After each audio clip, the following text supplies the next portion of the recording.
زہر قاتل مشورہ۔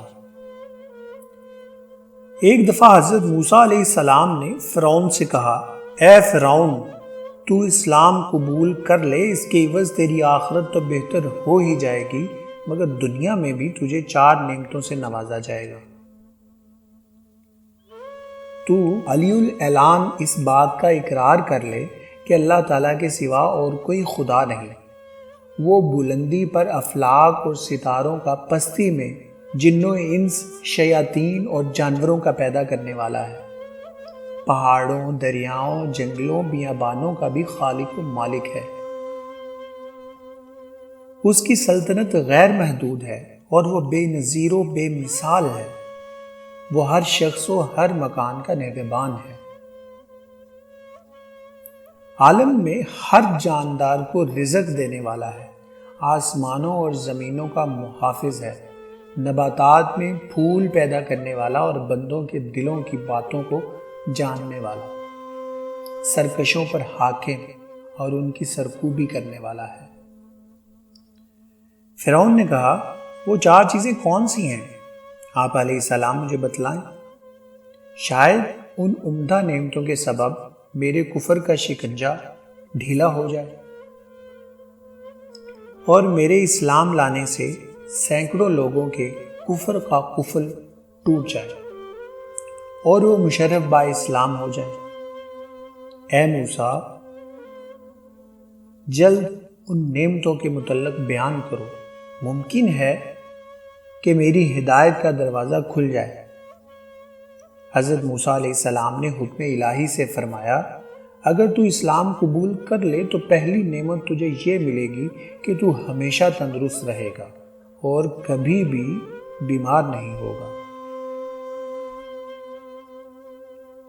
اپنے خانہ تن میں تعلق خداوندی کا ایسا خزانہ دیکھے گا جس کو حاصل کرنے کے لیے تو اپنی تمام خواہشات نفسانیہ کو مرضیات الہیہ کے تابع کرنے کے لیے مجاہدات میں جان تک دینے کو تیار ہو جائے گا۔ اس سے جو دولت تمہیں ملے گی وہ رشک ہفت اقلیم ہوگی۔ خواہشات کے ابر کو پھاڑنے کے بعد مہتاب حقیقی کا نور تاباں مست کر دیتا ہے۔ اے فرعون، جس طرح ایک کیڑے کو ہرا پتا اپنے اندر مشغول کر کے انگور سے محروم کرتا ہے، اسی طرح یہ دنیا حقیر تجھے اپنے اندر مشغول کر کے مولا حقیقی سے محروم کیے ہوئے ہے اور تو کیڑے کی طرح لذائذ جسمانیہ میں مصروف ہے۔ تیسری نعمت تجھے یہ عطا ہوگی کہ ابھی تو ایک ملک کا بادشاہ ہے، اسلام لانے کے بعد تجھے 2 ملک عطا ہوں گے۔ یہ ملک تجھے اللہ تعالیٰ سے بغاوت کرنے کی حالت میں ملا ہے، اطاعت کی حالت میں کیا کچھ عطا ہوگا؟ جس کے فضل نے تجھے تیرے ظلم کی حالت میں اس قدر دیا ہے تو اس کی عنایت وفا کی حالت میں کس درجہ تک ہوگی؟ اور چوتھی نعمت یہ ملے گی کہ تو ہمیشہ جوان رہے گا اور تیرے بال بھی کالے رہیں گے۔ یہ باتیں سن کر فرعون کا دل بہت متاثر ہوا۔ اس نے حضرت موسیٰ علیہ السلام سے کہا، اچھا، میں اپنی اہلیہ سے مشورہ کر لوں۔ اس کے بعد وہ گھر گیا اور حضرت آسیہ رضی اللہ عنہا، جسے قرآن نے مومنہ کہا ہے، سے اس معاملے میں گفتگو کی۔ حضرت آسیہ رضی اللہ عنہا کا جواب مولانا روم نے بڑے پیارے انداز میں بیان فرمایا ہے۔ باز گفت اوئی سخن با آسیہ، گفت جاں افشاں بری اے دل سیاہ۔ فرعون نے اپنی بیوی آسیہ رضی اللہ عنہ سے جب یہ ماجرا بیان کیا تو انہوں نے کہا، ارے اس وعدہ پر جان قربان کر دے۔ وقت کشت و آمد زہے پر سود کشت، این بگفت و گریا کردو گرم گشت۔ کھیتی تیار ہے اور نہایت مفید ہے، اب تک جو وقت گزرا ہے سب بے فائدہ گزرا ہے۔ یہ کہہ کر وہ زاروں قطار رونے لگی۔ پھر انہوں نے کہا تجھے مبارک ہو، آفتاب تیرا تاج ہو گیا۔ حضرت موسیٰ علیہ السلام نے تیری برائیوں کی پردہ پوشی کی اور تجھے دولت باطنی دینا چاہتے ہیں۔ گنجے کا عیب تو معمولی ٹوپی چھپا سکتی ہے، مگر تیرے عیوب کو تو حق تعالیٰ کی رحمت چھپانا چاہتی ہے۔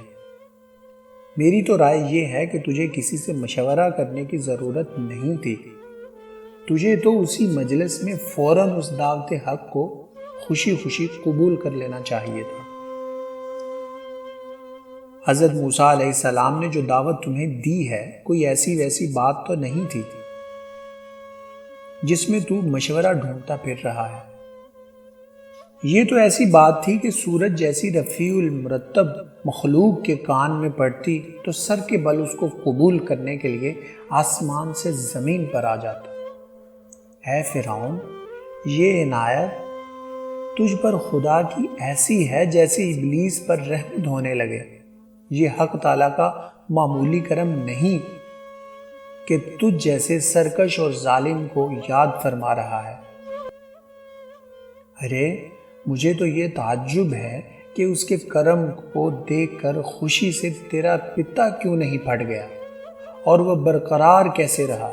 اگر تیرا پتا خوشی سے پھٹ جاتا تو دونوں جہان سے تجھے حصہ مل جاتا، دنیا میں نیک نامی اور آخرت میں نجات ہوتی۔ اللہ والوں کے آنسو جو زمین پر گرتے ہیں، فرشتے ان کو اپنے منہ اور پروں پر ملتے ہیں، اور اللہ تعالیٰ شہیدوں کے خون کے برابر انہیں وزن کرتے ہیں۔ حضرت آسیہ رضی اللہ عنہا نے فرعون سے کہا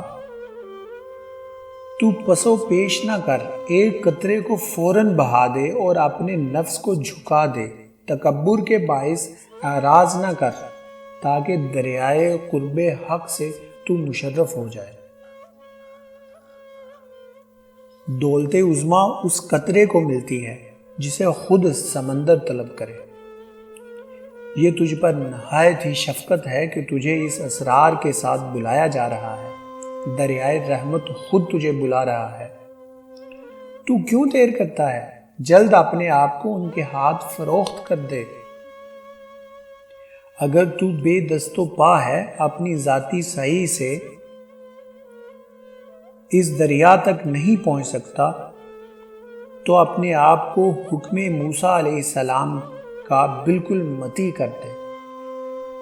جن انعامات کا تجھ سے وعدہ کیا جا رہا ہے تو ان پر بدگمانی مت کر، انہیں فریب و دھوکہ مت سمجھ، بلکہ ان انعامات کو جلد حاصل کر تاکہ تو کہیں غلط بینی سے دھوکہ کھا کر برباد نہ ہو جائے۔ اپنی گردن خدا کے سامنے جھکا دے، اس کی بشارت سے خوش ہو جا۔ کب تک سرکشی کرتا رہے گا اور گردن تکبر سے اونچی رکھے گا؟ توقف مت کر، جلد محبوب حقیقی سے مل جا۔ وہ خالق و مالک تجھے تیرے گناہوں پر شرمندہ نہیں کر رہا، تو اس کا شکر ادا کر۔ خدا تجھے اپنے فضل سے اپنے تک رسائی کا راستہ دے رہا ہے، تو دوڑ کر جا۔ دیکھ تو صحیح، اے فرعون، اس قدر کفر عظیم کے باوجود اس کا اکرام تجھے کیوں کر قبول کر رہا ہے؟ کیا یہ انعام اور عطائے شاہی قابل قدر نہیں؟ ایسا عجیب بازار کس کے ہاتھ لگتا ہے کہ ایک گل کے عوض گلزار ملتا ہو اور ایک دانے کے عوض 100 درخت ملتے ہوں۔ اس سوز و گداز کے ساتھ حضرت آسیہ رضی اللہ عنہا نے رغبت دلائی کہ جلد از جلد وہ رجوع اللہ کرے۔ فرعون نے وہی الفاظ پھر سے دہرائے، اچھا ہم اپنے وزیر حامان سے بھی مشورہ کر لیں۔ حضرت آسیہ رضی اللہ عنہا نے کہا اس سے بیان نہ کر، وہ اس کا اہل نہیں، بھلا اندھی بڑھیا باز شاہی کی قدر کیا جانے؟ نااہل کے وزیر بھی نااہل ہوتے ہیں، ہر شخص اپنے ہم جنس سے ہی مشورہ لینا پسند کرتا ہے۔ الغرض فرعون نے حامان سے ساری باتیں کہہ دی اور اس سے مشورہ مانگا کہ اب مجھے کیا کرنا چاہیے۔ حامان یہ باتیں سن کر لال پیلا ہو گیا۔ غم و غصے میں آ کر اس نے اپنا گریبان چاک کر ڈالا، شور مچانا اور رونا دھونا شروع کر دیا۔ اپنی دستار کو زمین پر پٹک دیا اور کہا، ہائے، حضور کی شان میں موسیٰ نے ایسی گستاخی کی۔ آپ کی شان تو یہ ہے کہ تمام کائنات آپ کی مسخر ہے، مشرق سے مغرب تک سب آپ کے پاس خراج لاتے ہیں، اور سلاطین آپ کی آستانہ کی خاک بخوشی چومتے ہیں۔ انہوں نے آپ کی سخت توہین کی ہے۔ آپ تو خود پوری دنیا کے لیے مسجود اور معبود بنے ہیں۔ آپ ان کی بات مان کر ایک ادنا غلام بننا چاہتے ہیں۔ اگر حضور آپ کو اسلام کی دعوت قبول ہی کرنا ہے تو مجھے پہلے ہی مار ڈالیے، تاکہ کم از کم میں آپ کی یہ توہین اپنی آنکھوں سے نہ دیکھ سکوں۔ آپ میری گردن فوراً مار دیں۔ میں اس منظر کو دیکھنے کی تاب نہیں رکھتا کہ آسمان زمین بن جائے اور خدا بندہ بن جائے، ہمارے غلام ہمارے آقا بن جائے۔ مولانا روم یہاں اس حامان بے ایمان کو مخاطب ہو کر سخت ناراضگی کا اظہار کرتے ہیں۔ اے حامان مردود، کتنی ایسی حکومتیں جو مشرق تا مغرب پھیلی ہوئی تھی، مگر خدا کے قہر سے آج ان کا نام و نشان نہیں ہے۔ جو زہر قاتل مشورہ حامان نے دیا، اس کے بارے میں مولانا اظہار کرتے ہیں، این تکبر زہر قاتل واں کے ہست، ازمئے پر زہر گشت آن کی جو مست۔ یہ تکبر جو حامان میں تھا زہر قاتل تھا، اور اسی زہر آلود شراب سے حامان بدمست ہو کر احمق ہو گیا تھا، اور اس ملعون کے مشورے سے فرعون نے قبول حق سے انکار کر کے خود کو دائمی رسوائی اور عذاب کے حوالے کر دیا۔ جب فرعون حامان کے بہکاوے میں آ گیا اور حضرت موسیٰ علیہ السلام کے دست مبارک پر دعوت حق کو قبول کرنے سے انکار کر دیا، تو حضرت موسیٰ علیہ السلام نے فرمایا، ہم نے تو بہت سخاوت اور عنایت کی تھی، مگر صد افسوس یہ گوہر نایاب تیرے مقدر میں نہ تھے۔